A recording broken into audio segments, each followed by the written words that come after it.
किस उपासना बेटा हम बात कर रहे हैं टेंशन की। किसकी बात कर रहे हैं? टेंशन की। ठीक है, होती है तेरे को कभी टेंशन? हाँ सर हो जाती है। जब छोटा भाई चीज खा जाए, एग्जाम में नंबर कम आ जाए, या हम दो चीजों के बारे में सोच रहे हैं। इनके बारे में, जब हम डबल फोर्स एक्सपीरियंस करते हैं तो उसे टेंशन कहते हैं। क्या कहते हैं? टेंशन। तो दो तरफ से लगने वाली फोर्स होती है ये। हाँ देख, मान ले किसी दीवार से मैंने एक धागे को या स्ट्रिंग को बांध दिया। ये दीवार दिख रही है आपको? यहां पर बांध दिया, और अब मैं उसे यहां पे खींच रहा हूं, पुल कर रहा हूं फोर्स एफ से। किससे खींच रहा हूं? फोर्स एफ से। तो तू कहेगी कि भैया जब आप इसको खींचोगे ना, तो खींचने में इस धागे में एक टेंशन आ जाएगी। क्या आ जाएगी? टेंशन। ये वर्ड ठीक है इसके लिए? खिंचाव। इसकी मात्रा का मुझे नहीं पता, छोटी आती है कि बड़ी आती है। ठीक है, तो अब मैं तेरे से कह रहा हूं बेटा कि अगर इस तरीके से किसी चीज को खींचा जाए, अब तू कहेगी भैया आपने कहा था दो तरफ से, यहाँ तो मैं एक ही तरफ से फोर्स लगा रहा हूं। नहीं, इसके दूसरी फोर्स अगेंस्ट वॉल दीवार भी लगा लगा। रही है। वेरी गुड, शाबाश। तो अब मैंने तेरे से कहा इन दोनों को देख बेटा जरा।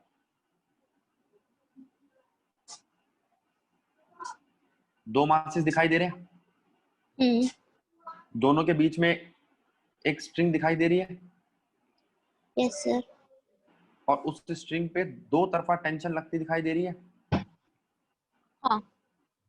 ठीक है, अगर मैं इसको खींचूं एफ फोर्स से और दूसरे वाला ऑब्जेक्ट ना हिले, केसेस क्या क्या हो सकते हैं? Cases, both object does not move, हो सकता है। Sir yes sir. इसका मतलब एफ इतनी ताकतवर नहीं है कि वो कि जो फ्रिक्शन को पार कर सके। जो यहाँ फ्रिक्शन लग रहा है उसको पार कर सके। ठीक है, यस सर। अच्छा ऐसा हो सकता है only first object will move, ये पॉसिबल है? पहला ऑब्जेक्ट चले सिर्फ, हाँ पॉसिबल है? हो सकता है। कैसे भाई? ये तो बंधा हुआ है ना दूसरे से, तो यही कैसे चलेगा? दोनों चलेंगे जब भी चलेंगे। हाँ। नहीं, ऐसा हो सकता है अगर ये धागा टूट जाए तो तू कह सकती है कि भैया अगर फोर्स बड़ा हुआ टेंशन से तो धागा टूट जाएगा। टूट सकता है, केस है फोर्स बड़ा हुआ। फोर्स बड़ा हुआ टेंशन से, और M2 रिजिड हुआ। रिजिड मतलब बिल्कुल चिपका हुआ, ज्यादा हिल डुल नहीं रहा, तो फिर धागा तो टूट जाएगा। हाँ M1 को खींच के ले जाएगा ए एक्सेलरेशन से। पॉसिबल है? Okay sir. अब तीसरा केस देखियो, दोनों चल दे तो ज्यादातर हमारे क्वेश्चन में यही केस आता है कि दोनों ही साथ साथ चले गए एफ फोर्स के खींचने पे। पॉसिबल है? यस सर, दोनों साथ साथ चलेंगे। लेकिन तू एक बात बता, जब दोनों साथ साथ चलेंगे तो दोनों का एक्सेलरेशन एक ही होगा या दोनों के अलग अलग एक्सेलरेशन होंगे? सेम होगा। सेम होगा। तो यूं कह सकता हूं मैं, फोर्स होता है मास इनटू एक्सेलरेशन। ये फॉर्मूला पढ़ा है कभी? हाँ सर, मास इनटू एक्सेलरेशन। तो दोनों का मास जोड़ दूं, और इनटू बनना चाहिए फॉर्मूला। एक्सेलरेशन। हाँ। तो तू यूं कह सकती है कि भैया दोनों का एक्सेलरेशन है force divided by m1 plus m2। Yes sir. अब अगला केस देख, अगर मैं तेरे से कहूं बेटा कि तीन ऑब्जेक्ट थे अलग अलग मासेस के,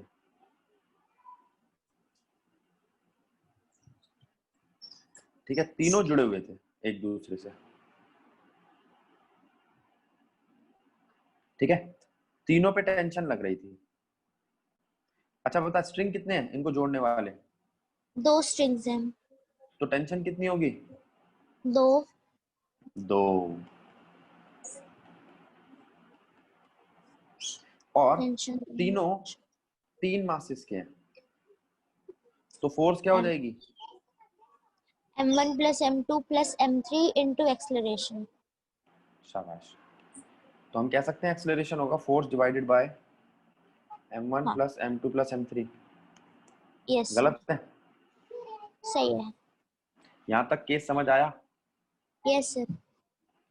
तो बेटा मैंने अभी तक सिर्फ ये देखा है कि चीज जब मूव करती है तो अकेली जा रही है, दोनों साथ साथ जा रहे हैं, और अगर दोनों साथ साथ जा रहे हैं तो किस एक्सेलरेशन या किस फोर्स के साथ जा रहे हैं, क्या दोनों का एक्सेलरेशन सेम है या अलग अलग है? ये बातें समझ में आई? Yes sir.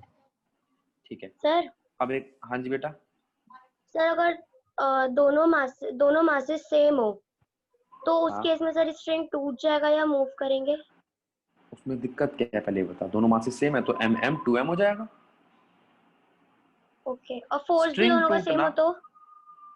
तो कोई भी कुछ भी दिक्कत नहीं है। स्ट्रिंग टूटना इस बात पे डिपेंड करेगा कि स्ट्रिंग झेल कितना सकता है। ठीक है। अब जरा इस केस को देखो।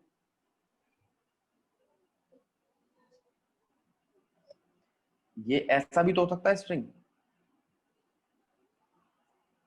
बोलो।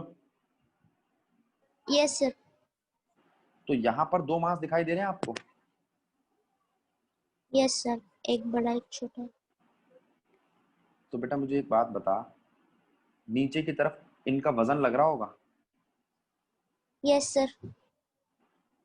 m2g, और इस वाले का m1g। m1 जी। अब टेंशन देखियो, एक बात देखी तूने, टेंशन हमेशा स्ट्रिंग के सेंटर की तरफ ही लग रही होती स्ट्रिंग के सेंटर की तरफ जहाँ पर है ना, हमेशा बीच की तरफ ही लग रही है। अब यहाँ पर टेंशन 1 जो है वो क्या है?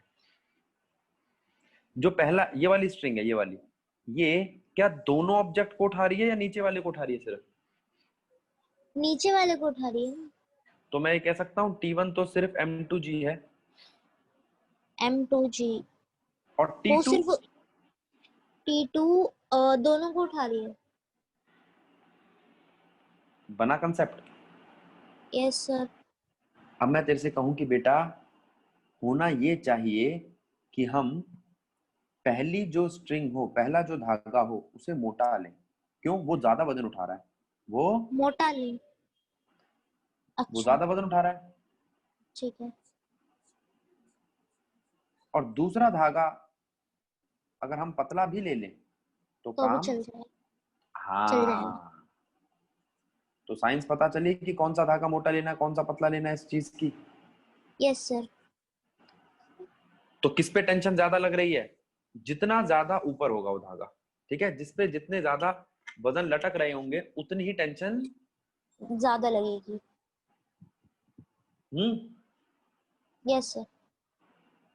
अब इधर ध्यान दे बेटा, ये दिखाई दे रहा है, यस सर। दोनों बंधे हुए हैं एक दूसरे से। हाँ, इसे कह सकता हूं मैं कनेक्टेड मोशन। क्या कह सकता हूं? Connected motion. अच्छा, दोनों कनेक्शन में है इसीलिए। हाँ, बस दोनों बंधे हुए हैं। अच्छा, अगर इसके बीच में मैं एक पुली रख दूं और इसको इधर लटका दूं, इसको इधर लटका दूं, तो भी कनेक्टेड ही रहेंगे। इनडायरेक्टली कनेक्टेड हो जाए। हाँ, पुली का मतलब समझती है बेटा? हाँ, वो जो खींचने वाली होती है ना दोनों तरफ। हाँ, सबसे बढ़िया एग्जांपल है जिसमें से हम पानी खींचते हैं गांव वगैरह में, है ना। हम्म। ठीक है, अब देख नीचे, क्या ये कनेक्टेड ही है अब भी? यहाँ पे अच्छा फ्रिक्शनलेस। फ्रिक्शनलेस पता पुली नहीं। लगी हुई है, कनेक्टेड ही है बेटा, मैंने धागा थोड़ी तोड़ा है। हाँ। पुली ने क्या करा? पुली ने कुछ नहीं करा, दोनों को इधर उधर कर दिया। अब पुली फ्रिक्शनलेस है, इसका मतलब इसका कोई रोल नहीं है अपना, ये कोई फोर्स नहीं लगा रही, ठीक। Okay sir. अगर इसमें फ्रिक्शन आ गया तो दिक्कत आएगी। तो फिर ये फोर्स लगेगी। हाँ, जैसे तूने कहा कि भैया मैंने तो पुली इसलिए लगाई थी जिससे मैं पानी जल्दी खींच लूं। मैंने कहा पुली में तो जंग लग गया, फ्रिक्शन लग गया, तो पानी जल्दी नहीं और धीरे खींचेगा और तेरी मेहनत मांगेगा। तो वहां पर हम ओके। ग्रीसिंग वगैरह करते रहेंगे जिससे पुली आसानी से चलती फ्रिक्शन। रहे, ठीक। फ्रिक्शनलेस यस है। सर। अब मैंने तेरे से कहा, देख दोबारा देख, क्या टेंशन दोनों में अब भी वही सेंटर की तरफ लग रही है? धागे का सेंटर ये रहा, है ना बेटा, ये धागा है तेरा पूरा, तो धागे का सेंटर यहीं कहीं आएगा ना। अब भी टेंशन Yes, ऊपर sir. ही लग रही है। ऊपर ही, ठीक है। हाँ, अच्छा वजन कितने लटके हैं? 2। Yes, sir. अब जरा ध्यान दो, जो पहला वाला वेट है m, उसका वजन है mg, और जो दूसरा वाला वेट है m, उसका वजन है कैपिटल mg। मैंने तेरे से कह दिया छोटे वाला m छोटा है और बड़े वाला m मैग्नीट्यूड में बड़ा है, ठीक। Yes, sir. जो जो बड़ा होगा वो भारी भी होगा, तो वो खींच के ले जाएगा हल्के वाले को, Yes, sir. सही बात है Less. No. है ना। हाँ सर। जैसे मैंने तेरे से कहा बेटा ये पत्थर है ना, ये पत्थर उठा के कहीं और रख दे, तो तूने कहा भैया मुझसे नहीं उठ रहा, तो तूने दिमाग लगाया कि यहाँ पर एक पेड़ है, तूने इस पत्थर को बांध दिया एक रस्सी से और पेड़ से यहाँ आके खींचना चालू किया, तो तूने कहा भैया अब खींचा जा रहा है मेरे से, तो सोचने वाली बात नहीं है कि अब क्यों खींचा जा रहा है और पहले क्यों नहीं खींचा जा रहा था। समझ रही है बात को? हाँ सर। तो क्या कंसेप्ट लगाएगी?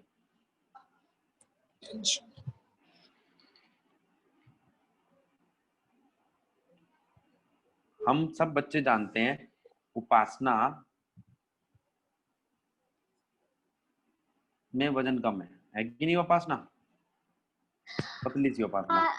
अब उपासना ने कहा कि भैया मैं 50 किलो का वजन नहीं उठा सकती, मैंने इसको काम दिया, लेकिन साइंस वाला ऐसे थोड़ी कहता है, साइंस वाला कहता है मैं उठा ही लूंगा, टेंशन मत लो, दूसरा दिमाग लगा लेंगे। सही बात है उपासना, गलत बात है? हाँ सर, सही बात है। तो उपासना को मैंने कहा 50 किलो का वजन उठा, और उपासना खुद 25 किलो की है, उठा लेगी? नहीं। हाँ सर, कैसे ना कैसे। कैसे कैसे ना कैसे, अभी उठवाता हूँ, रुक जाओ। 50 और 25 मिलके बेटा 75 बन गए, दोनों नीचे है ना। हाँ सर। और उनके समझ। साथ 10 जी लग रहा है, तो तू कहेगी भैया ये तो 750 न्यूटन हो गया। अगर मैं यहाँ पर ये केस लेता, उपासना ने दिमाग लगाया, उसने कहा भाई 50 किलो की मैं हूँ, 25 किलो की और 50 किलो का वजन है, तो मैं एक पुली लगा लेती हूँ, पुली से खींचूंगी वजन को। अब बताओ, तो तुम कहोगे भैया पुली से फायदा क्या हुआ? साइंस तो बताओ इसके पीछे की। फायदा ये हुआ उपासना का वजन अब भी नीचे लग रहा है, लेकिन जो वजन खींच रही है ना वो अब ऊपर है। देखो ये था ना वेट, 50 सर। किलो को कौन बैलेंस कर रहा है? टेंशन। और टेंशन तो यहां से भी ऊपर लग रही है और यहां से भी ऊपर लग रही है, तो उपासना अब टेंशन के खिलाफ काम कर रही है, तो टेंशन है 50 किलो माइनस 25 किलो, तो अब उठाना आसान नहीं हो गया। पहले उपासना को 750 का वजन लगाना पड़ रहा था, अब कितने का लगाना पड़ेगा? 215। ठीक है राघव, याद आया कोई सर क्वेश्चन? पहले टेंशन नहीं लग रहा था। अरे ये बात समझ नहीं आई, फिर से रिपीट करा दो। बस एक चीज समझो बेटा, हाँ बेटा देखो, ये टेंशन यहाँ पर जो लग सर। रहा था, बोल बोल बोल बोल सर बोल मैं कह बेटा। रही हूँ पहले टेंशन नहीं लग रहा था, पहले भी तो लग रहा होगा टेंशन। लग रहा था, लेकिन पहले पुली कहाँ थी? और सारा का सारा टेंशन नीचे ही लग रहा है। ये तो मैंने तुम्हें दिखाने के लिए ऐसा एल शेप का बनाया है, ये तो सीधा पड़ा हुआ है ना तार, खुद सोच। सर जो मतलब जो ओके सर। इंसान खींच रहा है वो दूसरा मास है, तो उन दोनों का वो सेंटर पे लग रहा है, जो स्ट्रिंग है मतलब। हाँ अब जैसे इसको करता हूं मैं, तो देख इसमें वजन भी नीचे है और इसका वजन भी नीचे, दोनों नीचे है ना। लेकिन हाँ, इस तो दूसरे वाले केस में, हाँ दूसरे वाले केस में देखता हूं मैं, तो वहां पे मैंने टेंशन कैसे कर दी है, पुली ने पता है क्या करा, उसको ऊंचा कर दिया। अच्छा पुली उसने नीचे थोड़ी लगाई है, अब अगर कोई पुली यहाँ लगाएगा तो फायदा थोड़ी है। पुली कहाँ लगानी है? अपने से ऊंची, अपने से ऊंची। समझ आया? सर ऐसा क्यों करा? और सामने बेटा लगा ऊंचा, एक बात बता, जब ऊंचा लगाएगा तभी तो ये केस बनेगा कि इसकी जो वायर है ना वो ऐसी हो जाएगी, ऐसी, इसको जिसको खींचनी है वायर, तो टेंशन ऊपर हो जाएगी और इसका वजन नीचे हो जाएगा, तभी तो उल्टे होंगे दोनों। बता कार्तिक, हाँ जी सर। उल्टे हुए एक दूसरे से, यस सर। तभी तो माइनस होंगे। ओके सर, समझ आ गया। बन गया ना कंसेप्ट? चलो अब इसके बाद हम लटकाते हैं बंदर को। सर अगर सामने ऊपर तो हाँ जी बेटा, पुलिस सामने हो तो नहीं होगा ना फायदा। अच्छा बिल्कुल इसके आई लेवल पे हो तो भी फायदा होगा। हाँ जी फिर अलग अलग, हाँ अलग अलग केस बनेंगे। अब पहले देखो ये बंदर लटका हुआ है, हाँ जी बंदर टेंशन लगा रहा है। अब मैंने कहा ये जो धागा है ना, इस धागे की एक मैक्सिमम टेंशन है। कितनी हो मैक्सिमम टेंशन, मतलब इसकी झेलने की ताकत कितनी है? X 400 Newton. और जो बंदर है ना, बंदर का भी वजन दिया हुआ है 20 किलो या 40 किलो ले लो, कितना है?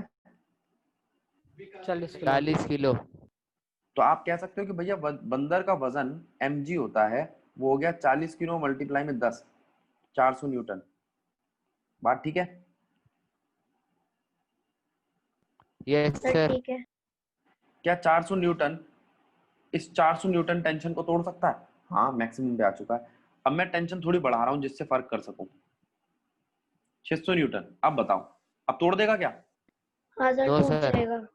नहीं नहीं नहीं बेटा, 400 तो वजन लगा रहा है, लेकिन उसकी झेलने की ताकत तो 600 है।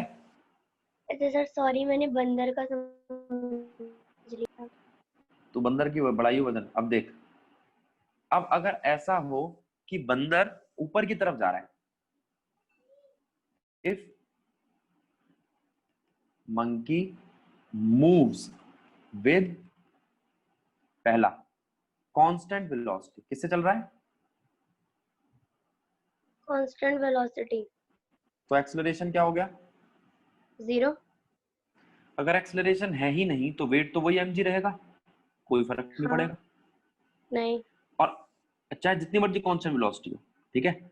और अगर हो हाँ विद सर। कांस्टेंट एक्सेलरेशन तो काम करना पड़ेगा हमें। कांस्टेंट एक्सेलरेशन का मतलब देखो, कांस्टेंट एक्सेलरेशन में मैं देखूंगा वो अपवर्ड जा रहा है, ऊपर जा रहा है, या डाउनवर्ड जा रहा है, नीचे जा रहा है। अपवर्ड में वेट जो होता है g प्लस ए हो जाता है, और डाउनवर्ड में वेट जो होता है g माइनस ए हो जाता है।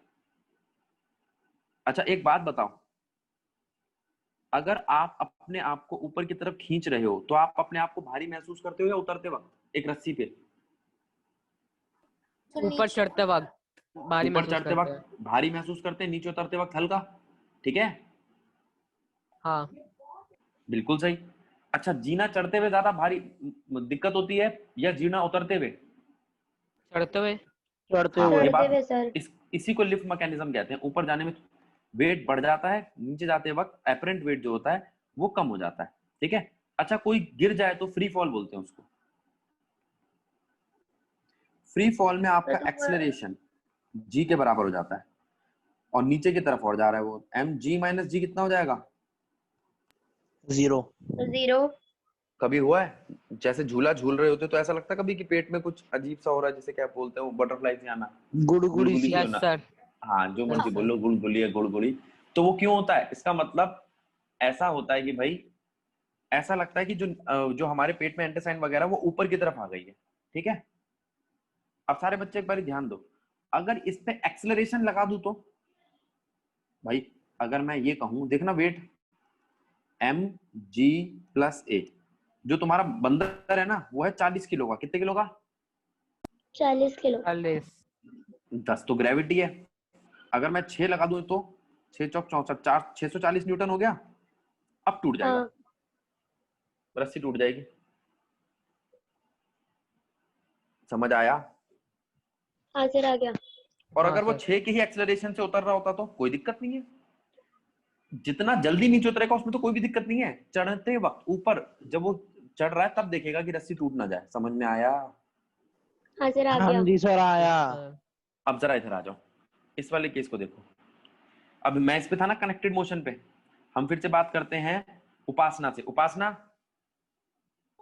Yes sir.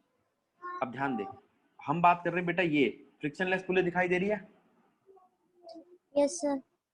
तो तुम यूं कह सकती है कि भैया ये ऊपर जाएगा ये नीचे जाएगा। मैंने बताया था एक्सेलरेशन सेम रहता है, यस सर। तो एक्सेलरेशन तुम यूं कह सकती है भैया छोटे वाला जितनी जल्दी ऊपर जाएगा बड़े वाला उतनी जल्दी नीचे जाएगा, ठीक है? नीचे आएगा। हाँ ठीक है। अब तू मुझे ये बता, इस केस को देख जिसको मैंने मार्क करा है, mg जीतेगा या टेंशन?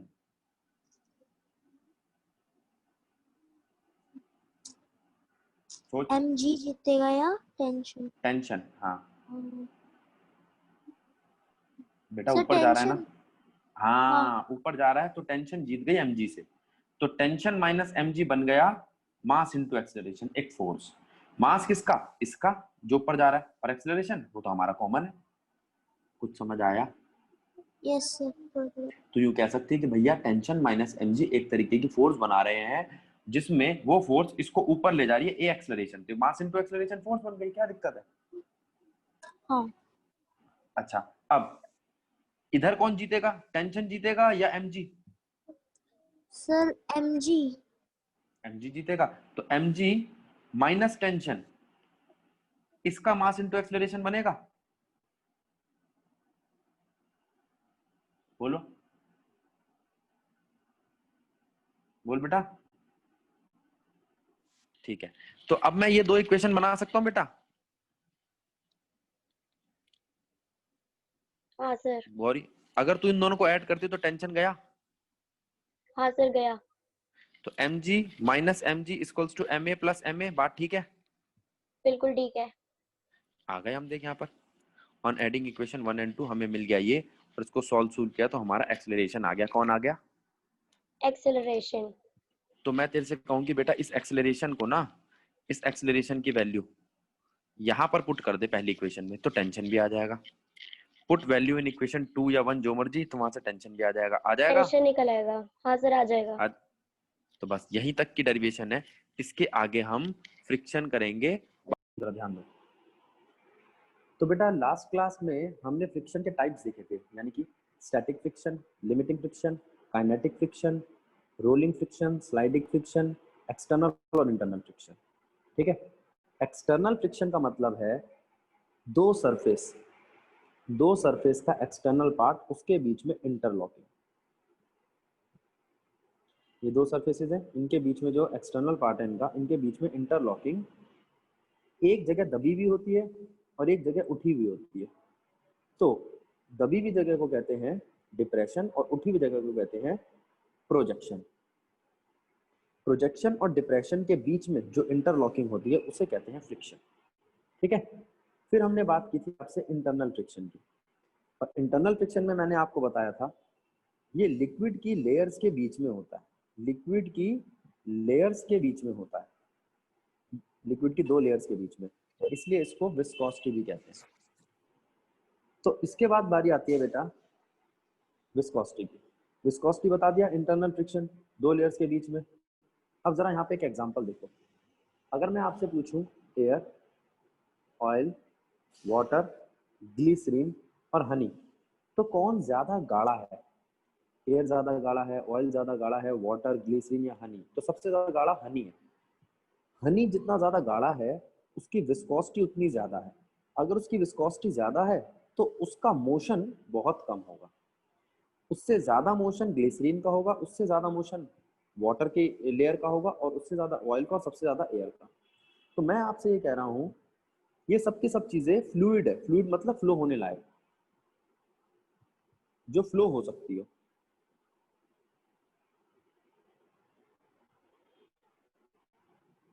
ठीक है, तो हनी सबसे कम फ्लो हो सकता है, एयर सबसे ज्यादा फ्लो हो सकती है, एक बार।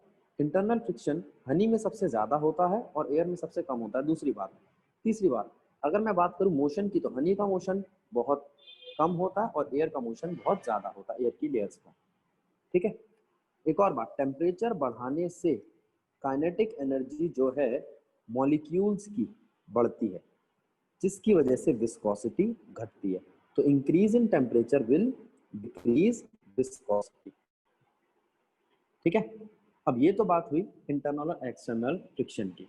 अब हम बात करेंगे एक्सटर्नल फ्रिक्शन के पार्ट की। अगर मैं बात करूं एक्सटर्नल फ्रिक्शन की, तो एक्सटर्नल फ्रिक्शन को मोशन के बेसिस पे मैंने तीन कैटेगरी में डिवाइड किया है। एक है स्टैटिक फ्रिक्शन, इसमें जो ऑब्जेक्ट होता है वो दूसरे ऑब्जेक्ट की सरफेस पे मूव नहीं करता है, स्टैटिक रहता है, रुका रहता है। ठीक है, इसमें कोई एक्चुअल मोशन नहीं हो रहा होता। हाँ, ऑब्जेक्ट मूव होने वाला है, हम इस पे फोर्स लगा रहे हैं। फिर है limiting friction. Limiting friction maximum static friction, इसके बाद ऑब्जेक्ट मूव हो जाएगा। तीसरा है काइनेटिक फ्रिक्शन। काइनेटिक फ्रिक्शन में एक्चुअली ऑब्जेक्ट मूव कर रहा है। अब हम बात करते हैं केस की। मान लो ये रोड है और ये आपकी कार है। कार की जो टायर है और रोड, उनके बीच में एक फ्रिक्शन है और एक आदमी इस कार को धक्का लगा रहा है। ठीक है, अब वो धक्का तो लगा रहा है लेकिन ये कार मूव नहीं कर रही। तो किस वजह से मूव नहीं कर रही? अगर कार मूव नहीं कर रही तो यहाँ पे स्टैटिक फ्रिक्शन लग रहा है। अब यहाँ पर दो आदमी आ गए, दो आदमी धक्का लगाने लगे इस कार को। तो दो आदमी जब आए तब भी ये कार मूव नहीं करी, लेकिन हमें पता चल गया है कि इस कार को रोकने वाला फ्रिक्शन अब मैक्सिमम हो चुका है। मान लो वो 2000 न्यूटन था और ये जो दोनों आदमी लगा रहे हैं 1000 न्यूटन का फोर्स, अब वो भी इनको बैलेंस कर रहा है। अब ये गाड़ी चलने ही वाली है। जब ये गाड़ी मैक्सिमम स्टैटिक फ्रिक्शन पे आ जाए तो उसको हम कहते हैं लिमिटिंग फ्रिक्शन। तो लिमिटिंग फ्रिक्शन वो मैक्सिमम स्टैटिक फ्रिक्शन है जिसके बाद आपका फ्रिक्शन कम हो जाएगा और उस नए फ्रिक्शन का नाम होगा काइनेटिक फ्रिक्शन। अब एक बच्चा और आया और उसने भी ऐसी धक्का लगाया और ये गाड़ी चल पड़ी। जब ये कार मोशन में आ गई तो फ्रिक्शन कम हो गया।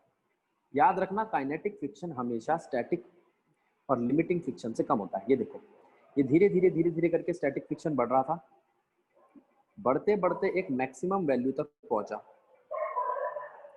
इस मैक्सिमम वैल्यू को हम कहते हैं लिमिटिंग फ्रिक्शन। इस लिमिटिंग फ्रिक्शन के बाद ये एकदम से इसकी वैल्यू गिरी और काइनेटिक वैल्यू कांस्टेंट हो गई। काइनेटिक फ्रिक्शन देखो ग्राफ में एकदम कांस्टेंट है।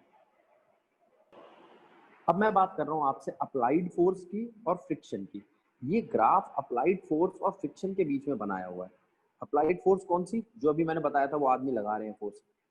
तो उसके साथ अगर मैं देखूं तो स्टैटिक फ्रिक्शन का ग्राफ कैसा है? एक स्ट्रेट लाइन। कब तक ये स्ट्रेट लाइन रहती है? ओरिजिन से 45 डिग्री पर, जब तक मैक्सिमम स्टैटिक फ्रिक्शन यानी कि लिमिटिंग फ्रिक्शन ना आ जाए। उसके बाद एकदम सडन डिक्रीज आता है इसमें और काइनेटिक फ्रिक्शन क्या बन जाती है? एक्स एक्सिस से पैरेलल लाइन। अब अप्लाइड फोर्स मुझे कांस्टेंट चाहिए और फ्रिक्शन उसका कांस्टेंट ही रहेगा। ठीक है, दो और फ्रिक्शन है बेटा मेरे पास। एक है रोलिंग फ्रिक्शन, किसी चीज को घुमाने के लिए। जब कोई चीज को घूम रही होती है तो घूमते वक्त उस पर जो फ्रिक्शन लगता है वो रोलिंग फ्रिक्शन होता है। एक है स्लाइडिंग फ्रिक्शन, ये घसीटते वक्त। इसमें ट्रांसलेशन मोशन होता है। रोलिंग में रोटेशन और ट्रांसलेशन दोनों होता है, इसलिए रोलिंग का फ्रिक्शन हमेशा स्लाइडिंग के फ्रिक्शन से कम होता है। ठीक, देखो ये लिखा, रोलिंग का फ्रिक्शन स्लाइडिंग के फ्रिक्शन से कम होता है। तो यहां तक तो हमने बातें करी फ्रिक्शन। मैं दोबारा स्टार्ट कर रहा हूँ। सर आप इंस्टीट्यूट में तो बोला हम बात कर रहे हैं फ्री बॉडी डायग्राम की। ये एक बॉडी ले ली है जिसको मैंने इस सरफेस पे रख रखा है। इस सरफेस पे इसको फ्रिक्शन मिल रहा है।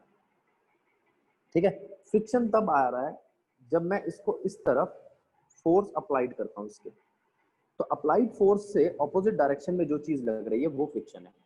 सबसे पहले तो आप ये बात समझेंगे, फ्रिक्शन की डायरेक्शन अप्लाइड फोर्स की डायरेक्शन से ऑपोजिट है। दूसरी बात, नीचे लगता है वेट। mg जो है वो क्या है? ऑब्जेक्ट का वेट। वेट के खिलाफ जो चीज लगती है वो होता है ऑब्जेक्ट का नॉर्मल। नॉर्मल का मतलब वो ऑब्जेक्ट खड़ा कैसे। अब मेरी बात सुनो, मान लो ये एक आदमी है, ये खड़ा है। अब ये नीचे की तरफ अपना वजन लगा रहा है mg। ठीक है, इसके खिलाफ ऊपर की तरफ एक और नॉर्मल लगना जरूरी है जो इसको काउंटर करे। न्यूटन का थर्ड लॉ कहता है ये दोनों चीजें बराबर होनी चाहिए। ये चीज mg ये इस नॉर्मल के बराबर होनी चाहिए। अगर ये बराबर नहीं है या ये इक्वेट नहीं कर रहे तो ये आदमी खड़ा नहीं रह सकता। अगर इसका वजन नीचे लग रहा है तो ये नीचे ही धंस जाएगा। इसका मतलब कोई इसको ऊपर की तरफ भी फोर्स लगा रहा है। फ्लोर पे आदमी वजन लगा रहा है mg और आदमी पे फ्लोर वजन लगा रहा है नॉर्मल। इसका मतलब अगर नॉर्मल बराबर हुआ mg के तो ये टिका रहेगा। अगर फ्लोर ज्यादा वजन लगा दे, मतलब r बड़ा हो mg से, तो ये आदमी उड़ जाएगा। और अगर r छोटा हो mg से तो आदमी इसके अंदर धंस जाएगा। ठीक है, लेकिन ऐसा कोई भी केस नहीं था, इसलिए यहाँ पे टिका हुआ, इसका मतलब r इक्वल्स टू mg है। ठीक है, तो इसका मतलब ये हुआ अगर कोई चीज फ्लोर पे खड़ी है तो उस वक्त उसका नॉर्मल बराबर है उसके वेट के। खत्म कहानी। अब हमने आपसे बात की, एक तो फोर्स और फ्रिक्शन का रिलेशन निकाल लिया, एक नॉर्मल और इसका mg का, ये दोनों इक्वेट कर रहे हैं। ठीक है, अब हम बात कर रहे हैं आपसे लिमिटिंग फ्रिक्शन की, सिर्फ और सिर्फ लिमिटिंग फ्रिक्शन की। लिमिटिंग फ्रिक्शन डायरेक्टली प्रोपोर्शनल होता है नॉर्मल के। प्रोपोर्शनैलिटी का साइन हटा के जो कांस्टेंट आता है उसे कहते हैं कोफिशिएंट ऑफ फ्रिक्शन, या इसे खाली फ्रिक्शन भी बोल लेते हैं। तो फ्रिक्शन का फॉर्मूला यहाँ से जो निकला कांस्टेंट ऑफ फ्रिक्शन का, वो निकला limiting friction divided by normal. अभी आपको याद रखना है। अच्छा एक बात बताओ, अगर आपका नॉर्मल आपके वेट के इक्वल होता तो फ्रिक्शन, लिमिटिंग फ्रिक्शन किसके इक्वल होता? म्यू आर, यानी कि म्यू एम जी। ठीक है, ये फॉर्मूला न्यूमेरिकल में काम आता है जब कोई ऑब्जेक्ट रुका हुआ हो। अगर चल रहा होगा तो हम इसी को कहेंगे काइनेटिक फ्रिक्शन। तो इनको कहते हैं हम laws of friction, laws of limiting friction. पहला लॉ तो समझा दिया मैंने आपको। दूसरा लॉ कहता है लिमिटिंग फ्रिक्शन डिपेंड नहीं करता एरिया ऑफ कॉन्टैक्ट पे। अब जरा इसको देखो, इस टायर का कितना एरिया इससे टच कर रहा है? बहुत कम। और अगर टायर पंचर हो गया, फ्लैट हो गया, तो उसका कितना एरिया टच कर रहा है? ज्यादा। लेकिन लिमिटिंग फ्रिक्शन पे इसका कोई असर नहीं पड़ेगा, काइनेटिक फ्रिक्शन पे पड़ेगा। लिमिटिंग फ्रिक्शन इंडिपेंडेंट है एरिया ऑफ कॉन्टैक्ट से, काइनेटिक फ्रिक्शन डिपेंड करता है। देखो मैंने लिखा भी है, काइनेटिक फ्रिक्शन में ये पॉइंट नहीं लगेगा। काइनेटिक फ्रिक्शन पे जितना एरिया बढ़ेगा उतना काइनेटिक फ्रिक्शन कम हो जाएगा। अगर कोई फ्लैट टायर है तो आप जब गाड़ी चलाओगे तो आपको लगेगा कि आपकी गाड़ी स्लो चल रही है, और अगर फ्लैट टायर नहीं है, उसमें हवा पूरी भरी हुई है, तो आपको लगेगा गाड़ी स्मूथ चल रही है। ठीक है, लेकिन वो तब जब गाड़ी चल रही होगी। रुकी हुई गाड़ी पर आपको फ्लैट टायर या फील्ड टायर में फर्क पता नहीं चलेगा। तीसरा पॉइंट, लिमिटिंग फ्रिक्शन डिपेंड करता है nature of surface in contact पर। भाई किस तरीके की सरफेस है? स्मूथ सरफेस है या रफ सरफेस है? अगर सरफेस स्मूथ है तो लिमिटिंग फ्रिक्शन कम होगा, वो चीज जल्दी चल पड़ेगी। और अगर सरफेस रफ है तो वो फ्रिक्शन को बढ़ा देगा, स्टैटिक या लिमिटिंग फ्रिक्शन को बढ़ा देगा। आगे, लिमिटिंग फ्रिक्शन मोशन के अगेंस्ट काम करता है। ये 4 लॉ है, आपको याद रखने हैं। लिमिटिंग फ्रिक्शन मोशन के अगेंस्ट काम करता है, ये तो इसकी डेफिनेशन ही है। दूसरा, लिमिटिंग फ्रिक्शन डिपेंड करता है कि किस तरीके का नेचर है, रफ है या स्मूथ है। तीसरा, लिमिटिंग फ्रिक्शन डिपेंड नहीं करता कि एरिया ऑफ कॉन्टैक्ट क्या है। चौथा, और जो हमें मैथमेटिकल रिलेशन भी देता है, वो है लिमिटिंग फ्रिक्शन डिपेंड करता है नॉर्मल क्या है। ठीक है, और यहां से हमें एक और टर्म मिली, coefficient of friction. Yes sir. ठीक है, अब हम बात कर रहे हैं एंगल ऑफ फ्रिक्शन की। एंगल ऑफ फ्रिक्शन का मतलब क्या है? ये फिर वही हमारी बॉडी है, फ्री बॉडी डायग्राम। ये सरफेस है और इनके बीच में फ्रिक्शन। चलो, तो ये सरफेस है, ये ऑब्जेक्ट है, और ये इनके बीच का कांटेक्ट है जहां पर फ्रिक्शन एक्सपीरियंस हो रहा है। ठीक है, अब अगर मैं यहाँ पे अप्लाइड फोर्स लगाता हूं तो फ्रिक्शन लगेगा यहाँ पर और नॉर्मल लगेगा यहाँ पर। अगर मैं फ्रिक्शन और नॉर्मल से रिजल्टेंट बनाऊं तो आपको याद होगा हमने वेक्टर चैप्टर में पढ़ा था law of parallelogram. Law of parallelogram के हिसाब से जो डायगोनल होगा इन दोनों से बने पैरेललोग्राम का, वही होगा रिजल्टेंट फ्रिक्शन का और नॉर्मल का। ठीक है, अब इस रिजल्टेंट और नॉर्मल के बीच में जो एंगल होगा वो कहलाएगा आपका एंगल ऑफ फ्रिक्शन। ठीक है, ध्यान देंगे। अब मैं अगर इस ट्राइंगल को देखूं, ट्राइंगल एबीसी को, तो इस ट्राइंगल के अंदर टेन थीटा क्या है? टेन थीटा होता है परपेंडिकुलर अपॉन में बेस। परपेंडिकुलर है बीसी और बेस है AC. Tan theta equals to perpendicular upon में बेस। इसमें परपेंडिकुलर है आपका BC और यह है AC। अब BC कितना है? BC है फ्रिक्शन और AC क्या है? नॉर्मल। और अभी हमने पीछे एक फॉर्मूला पढ़ा था, फ्रिक्शन और नॉर्मल का ये रिलेशन है। तो इस फॉर्मूले के हिसाब से फ्रिक्शन अपॉन में नॉर्मल तो कोफिशिएंट ऑफ फ्रिक्शन होता है, तो हटा के इसको कोफिशिएंट ऑफ फ्रिक्शन में कन्वर्ट कर दो। तो tan थीटा किसके इक्वल आ गया? कोफिशिएंट ऑफ फ्रिक्शन के। यानी कि एंगल ऑफ फ्रिक्शन किस पे डिपेंड करता है? कोफिशिएंट ऑफ फ्रिक्शन पे, वो भी डायरेक्टली। ठीक है, कोफिशिएंट ऑफ फ्रिक्शन जितना ज्यादा होगा एंगल ऑफ फ्रिक्शन उतना ज्यादा हो सकता है। अब एंगल ऑफ फ्रिक्शन एक चीज और बताता है कि कोई चीज कब तक रुकी रहेगी उसके एंगल को चेंज करने के बाद। अगर कोई चीज ऐसे रखी है तो सीधी है, आराम से खड़ी है, लेकिन अगर मैं इसका एंगल थोड़ा सा तिरछा कर दूं तो ये नीचे ग्रेविटी की वजह से नीचे खींची चली आएगी, ये गिर सकती है, और फ्रिक्शन की वजह से रुकी रहेगी। तो ये बना आपका एंगल ऑफ फ्रिक्शन। ये एंगल ऑफ फ्रिक्शन मुझे ये बताएगा कि ऑब्जेक्ट गिरेगा या नहीं गिरेगा। अब टेढ़े होने की वजह से, इस सरफेस के टेढ़े होने की वजह से मैंने इसका नाम रख दिया इंक्लाइंड प्लेन या एंगल ऑफ रिपोज। रिपोज का मतलब होता है गिरने से रोकना, यानी कि इसको गिरने से मेरे को अपोज करना है। ठीक है, ये ऑब्जेक्ट नीचे मूव करना चाहता है ग्रेविटी की वजह से, और ये ऑब्जेक्ट को पकड़ किसने रखा है? फ्रिक्शन में। फ्रिक्शन इसको गिरने नहीं दे रहा। तो अब हमने यहाँ पे सारी क्वांटिटीज खोली, जरा यहाँ पे एक बारी ध्यान दो, मैं साइड में इसको बना के दिखा रहा हूँ। ये है आपका सरफेस, ये है उसका इंक्लाइंड प्लेन। ठीक है, उस इंक्लाइंड प्लेन पे इस ऑब्जेक्ट का वेट लग रहा है नीचे की तरफ। ठीक है, ये है इसका नॉर्मल। अब जरा ध्यान देंगे, अगर ये हो आपका एंगल जिससे हॉरिजॉन्टल प्लेन लिफ्ट किया गया है, तो ये क्या बनेंगे?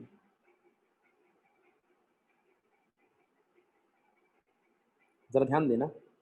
आप जानते हो एक ट्रायंगल के तीनों एंगल का सम 180 होता है।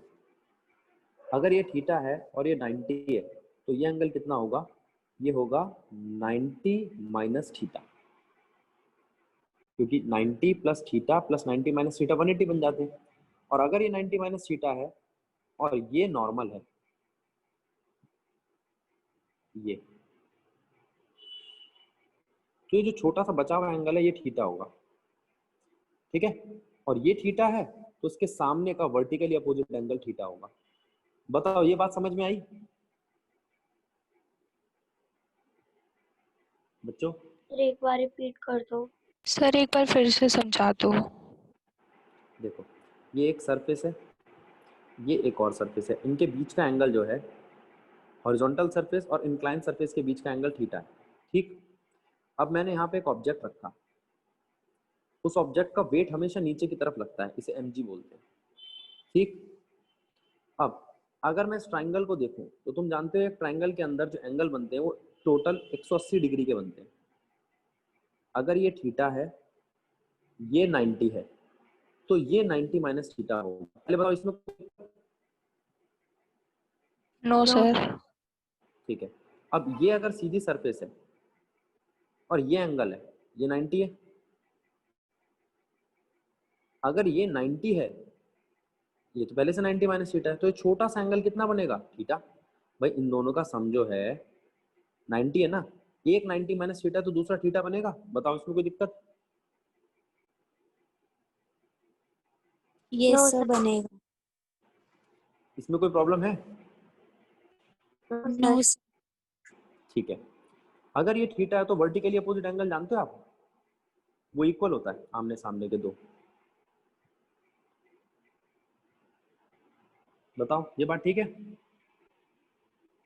ये सब तो ये वाला ठीक है, तो ये एंगल अब आपका थीटा आ चुका है। ठीक है, अब मैं दोबारा अपने ओरिजिनल फिगर पे पहुंच रहा हूँ।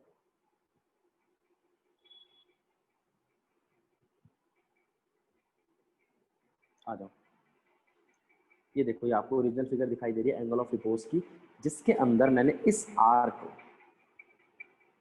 दो हिस्सों में, आर साइन थीटा और आर कॉस थीटा में तोड़ दिया है। जहां पे आपका एंगल है ये, थीटा है ये, ठीक है। ये है वेक्टर रिजॉल्व करना।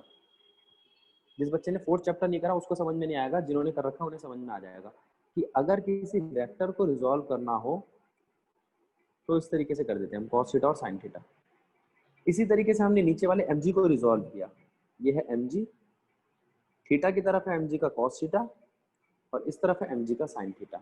अब मेरी बात सुनना, mg r cos थीटा से इक्विलिब्रियम पर इक्वेट हो रहा है और नीचे जाने वाली फोर्स यानी कि mg sin थीटा फ्रिक्शन से इक्वेट हो रहा है इक्विलिब्रियम पर। ये दोनों और ये दोनों इक्वल होंगे। इन दोनों एक्सप्रेशंस को पकड़ लिया हमने। r equals to mg cos theta, friction equals to mg sin theta. अगर मैं इन दोनों को डिवाइड कर दूं तो फ्रिक्शन डिवाइडेड बाय r यानी कि mg sin theta divide by mg cos theta, कटने पर जो आएगा tan थीटा आ जाएगा। और f बाय r क्या होता है, म्यू। तो एंगल ऑफ रिपोज यानी कि म्यू इक्वल्स टू फिर से tan थीटा आ गया। जो भी हमने पहले करा था वो भी यही था, angle of friction mu equals to tan theta. तो यहाँ पर इसको गिरने से जो रिपोज कर रहा है वो फ्रिक्शन ही है। यहाँ से हमें पता चला जो इसको गिरने से रोक रहा है वो फ्रिक्शन ही है, जो इतना टेढ़ा होने के बाद भी इसको गिरने नहीं दे रहा। तो ये सब कुछ इस चीज पे डिपेंड करता है कि इनके बीच, इन दोनों सरफेस के बीच में फ्रिक्शन कितना है। इसके बाद टर्म आती है वर्क डन बाय फ्रिक्शन।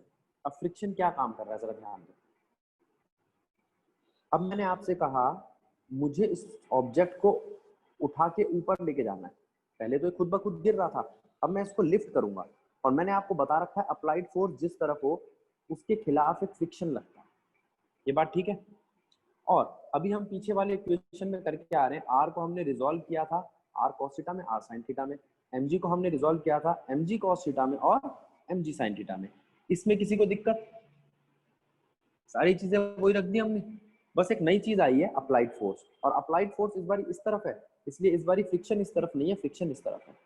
अगर अब फिर मैं इक्विलिब्रियम की कंडीशन लगाऊं तो इन दोनों का सम अप्लाइड फोर्स के इक्वल होगा और r cos थीटा mg के इक्वल होगा और r mg sin थीटा के।